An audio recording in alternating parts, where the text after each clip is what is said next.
You're listening to the weekly Parsha Podcast with Ari Goldwag, recorded with Hashem's never-ending assistance and Ramah Hashem Israel 57-789, 2018.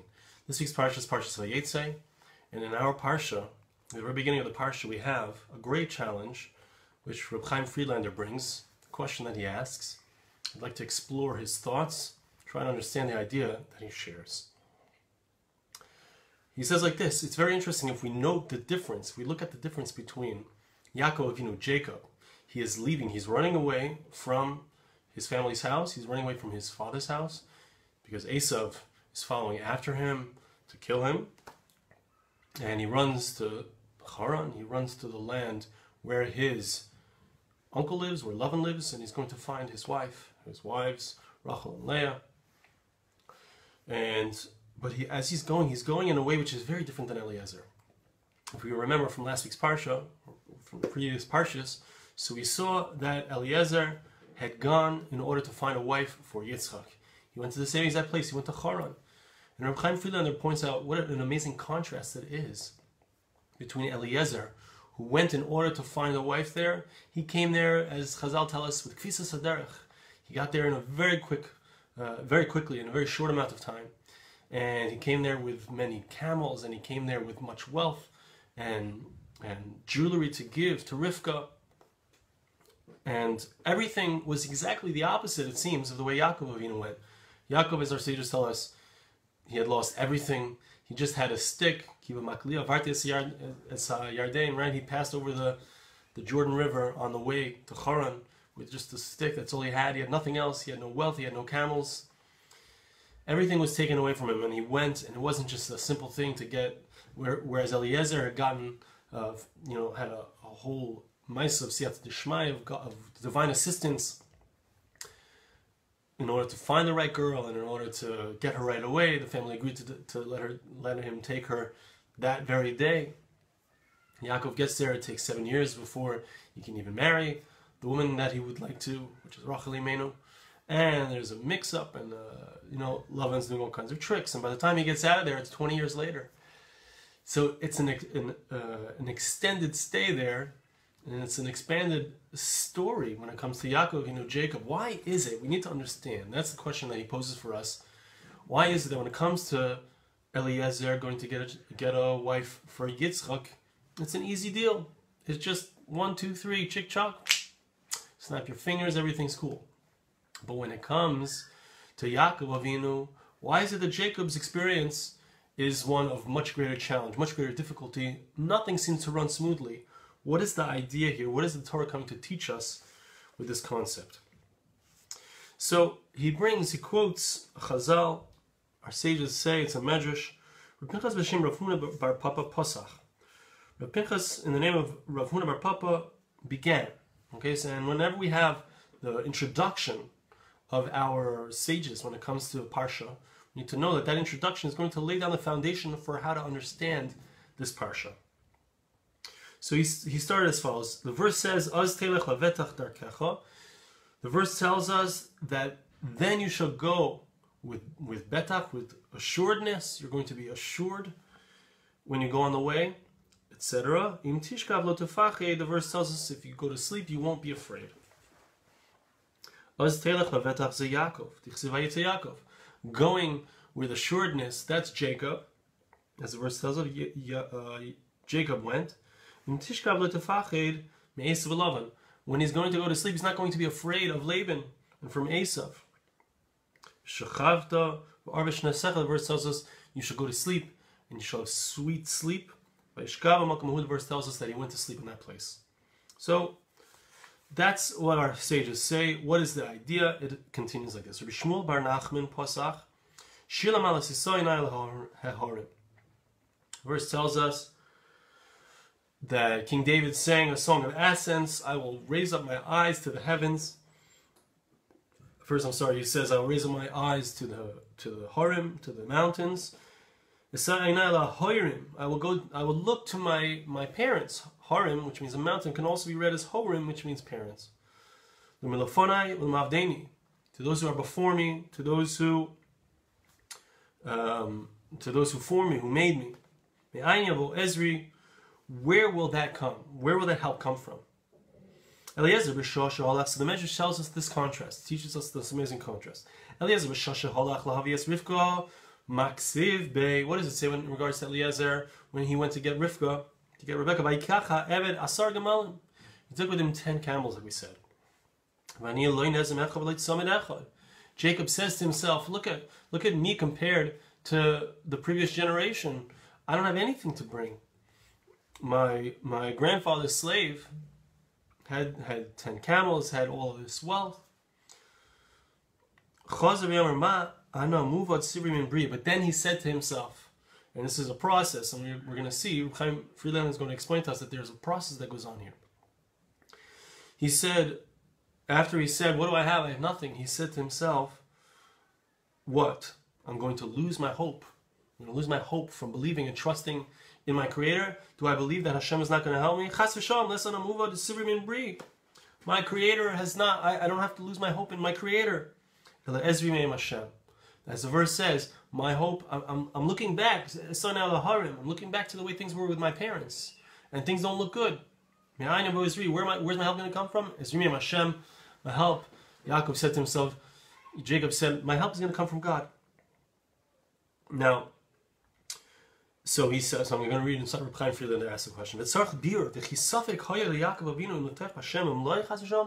need to understand what's going on here.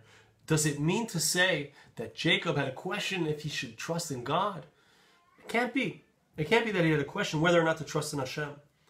Moran Hagri Levenstein Zatzal, he quotes Rav Levenstein, who says that this is the way that a person develops trust. How does a person develop trust? How does a person get complete trust? So he explains that this is the way it goes. A person needs to clarify for himself the entire subject, the entire question. Are there other ways that I could do this myself? Is there some other way besides from me trusting in God? By proving to himself that it's only God who can help him, there is no other choice, there is no other option. That's how a person reaches the recognition that there's no one for me to depend on except for God. It's only possible for me to do this, the only way that I can succeed is by trusting in God. So Jacob, when he was trying to trust in God, he went in this way. To clarify that he recognized inside of himself, there's no one else who's going to help me besides for God. I don't have any possessions. His parents can't help him in this situation. He can't even help himself. He thought about his situation, which seemed to be hopeless. If Hashem would also, if God himself was not going to be with him, what he said to himself, could it be that I can't depend on God? Could it be that I can't, that my Creator is not going to help me?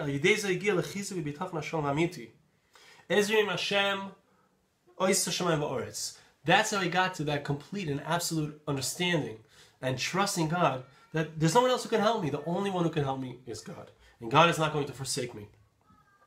Only God can help him and save him. Only after he reached this powerful trust in God, which was founded on God, what happens immediately after that? What happens is that he has an amazing revelation which occurs when he goes to sleep. And he sees the ladder. He sees the ladder with the angels climbing up and down, and he has an awesome experience of God. As the verse says, God was standing over him. And God promises him, because you trusted in me, Hashem says, I'm going to protect you in all the ways that you go. Okay? Now we can understand the intent of the medrash which we brought. In Tishkov, the verse says, if you will sleep, if Jacob is not afraid to sleep in the field, He's not afraid to sleep there, even though he could be afraid of those who are running after him. Yosef is running after him because he trusts completely in God. He's not afraid. So in so doing, then he knows that he has the promise of Hashem. That's how he merits the promise of Hashem. Lo tefachei, don't be afraid. Esav u'milavan, not from Esav and not from Lavan. And he has a pleasant sleep. He can sleep well, so to speak. But both figuratively and literally, he can sleep well because of the fact that he's trusting in God. Now, he says something amazing, just an amazing thing. And this is what I want to focus in on. This is the foundation of the idea here. Now,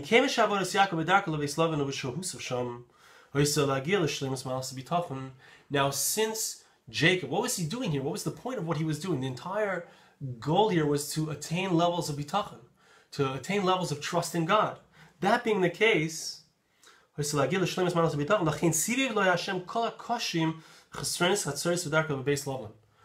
did Hashem give him these challenges? Why did Jacob have to go through all of these difficulties, as opposed to Eliezer? In other words, the Medrash doesn't ask the question, it's Reb Chaim Friedlander who asks the question. But it's a question that pops out, because he's looking at the previous generation, and it was so easy for him. He had everything. Right? Eliezer came with all of the different abilities, and he had all of this wealth that was with him. But Yakov didn't. What was the reason?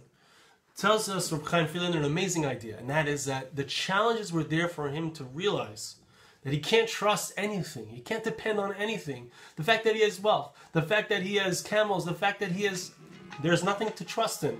There's only one person to trust in, and that's Hashem himself. Only God himself can help out. That was the reason why he had to have all these challenges. Because by the fact that Yaakov had nothing, that enabled him to be able to develop a level of trust in God. To the extent that a person feels that he doesn't have, that he can't do it himself, that he really needs God's help. When a person recognizes and realizes that he can't do it himself, he's tried his best, he's run out of options. At that point, when he's run out of options and he turns to God, that's the thing that helps him to turn to God. And then when he turns to God, that's how he attains a true level of trust in God. He realizes that there are no other options. He turns to God completely. Hashem helps him. Okay? I'm skipping a little bit of what he talks about here because I don't want to get into a different idea. And I want to read to you that what happens, Reb Chaim Friedlander says, when a person indeed gets to this level. What happens when a person reaches the level of bitachon, of trust, in this way? The result is that there's a realization not only on his own part that Hashem is helping him, but those around him also recognize that God is helping him. Let's see inside. When a person reaches this level of trust in God, as did Jacob, an amazing thing happens. When a person trusts in Hashem, and he gets siyata d'shmaya, he gets an amazing level of godly assistance, the result also is that everybody around him recognizes and sees and acknowledges. Even a great Russia, even someone who's evil, can see and recognize that this person is getting special attention, special help from God.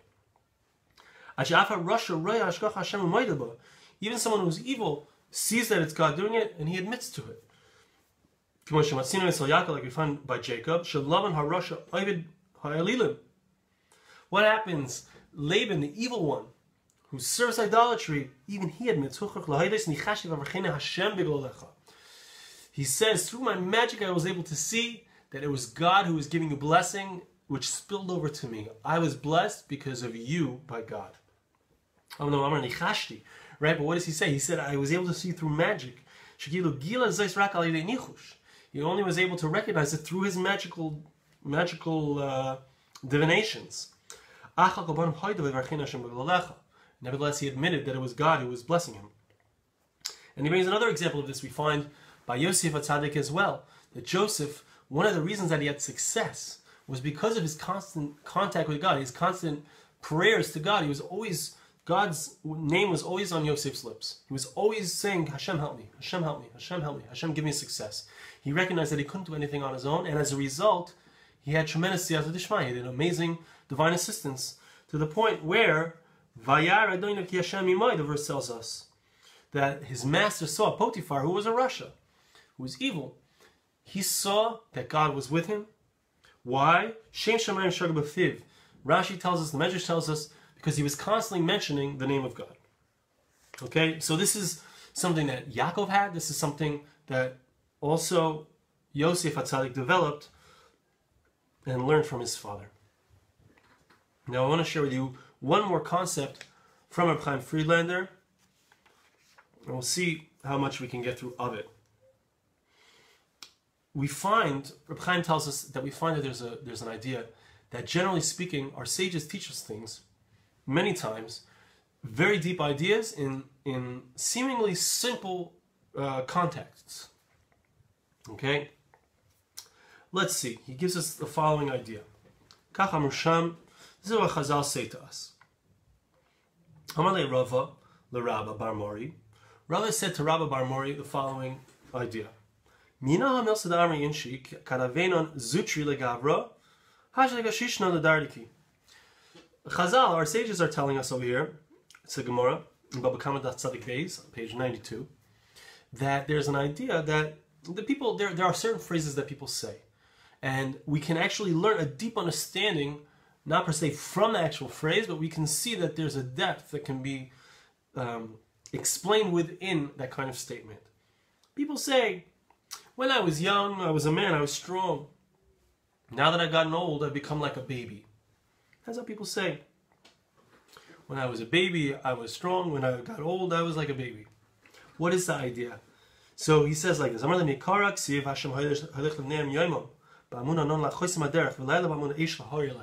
idea. This is foundational. Really try to understand this idea. It's really just beautiful. It's so important to understand. Originally it says, the verse tells us, that Hashem himself, God himself, would lead the Jewish people. His divine presence was seen in the Amud HaAnon, in the cloud which was leading the Jewish people. At night, they were guided, they were led by a pillar of fire. So God himself is the one who did it originally. Originally, when we were young, we were strong, so to speak. He's going to give us an even deeper depth in it, so listen carefully. But in the end, we were old, and we were like babies. We lost our strength. What does it say? Originally, Hashem himself, God himself, was the one who was leading us and guiding us. But what happens in the end? We lose that direct guidance, and instead God sends a malach, an angel. Now the Gemara explains something amazing here. Listen to this depth.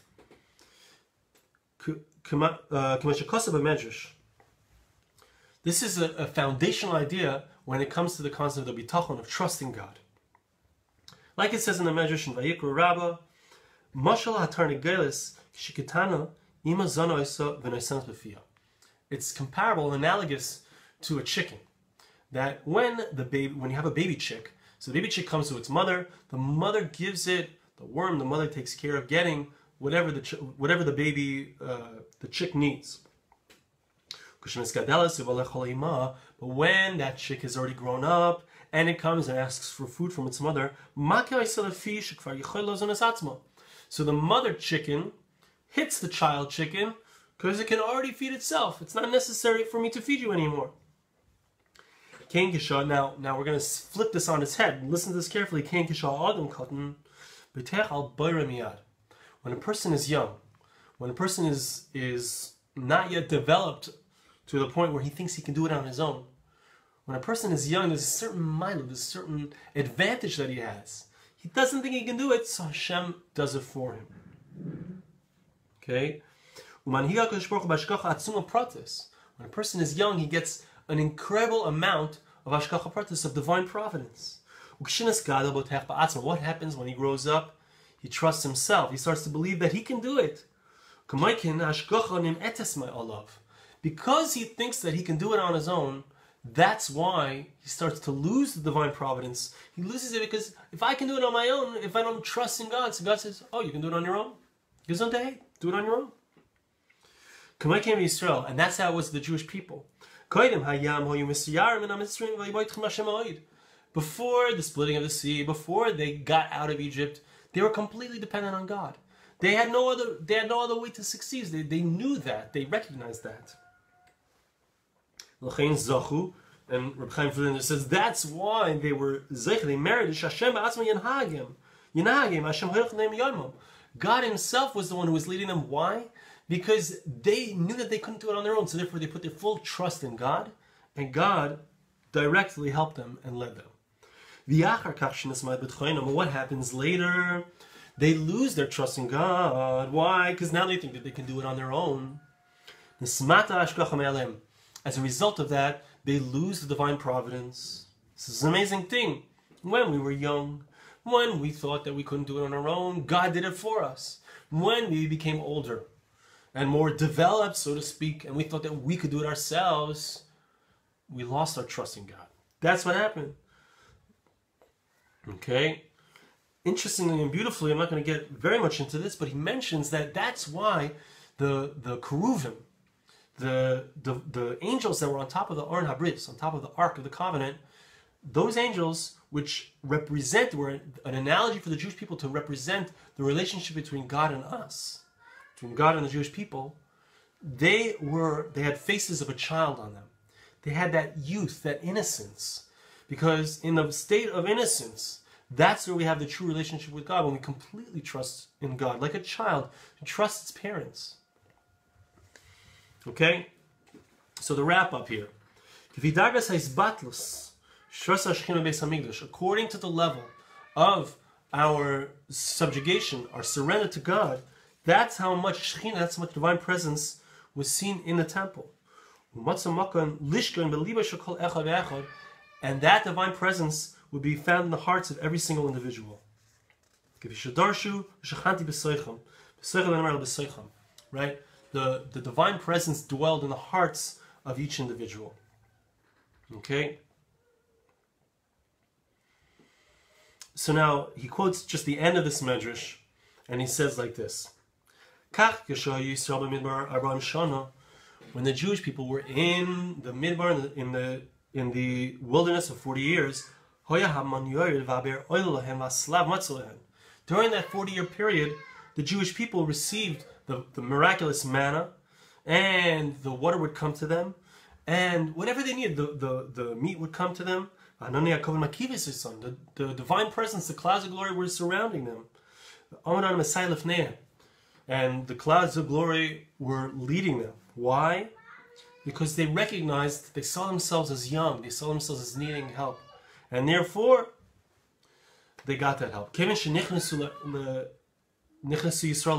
Jewish people entered into the land of Israel,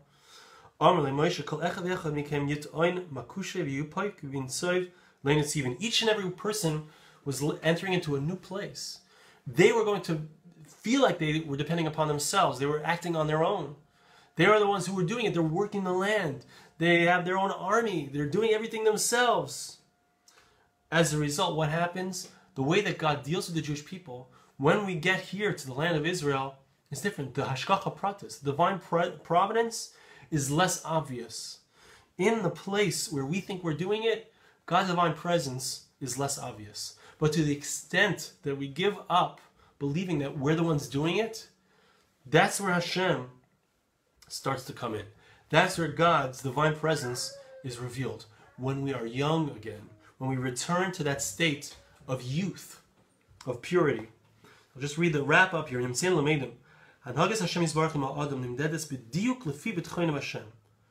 come out here, says Reb Chaim Friedlander, that the way that God deals with us is precisely the way that we trust Him. To the extent that a person feels powerless, then a person can recognize that everything is only from God.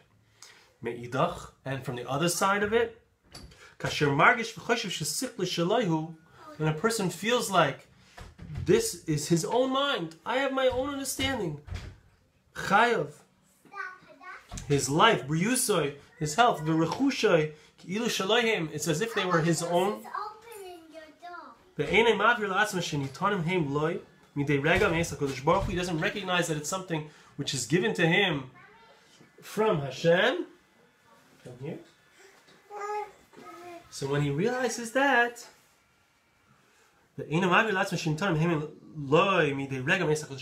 every single moment is coming from God, so it lessens his trust in God.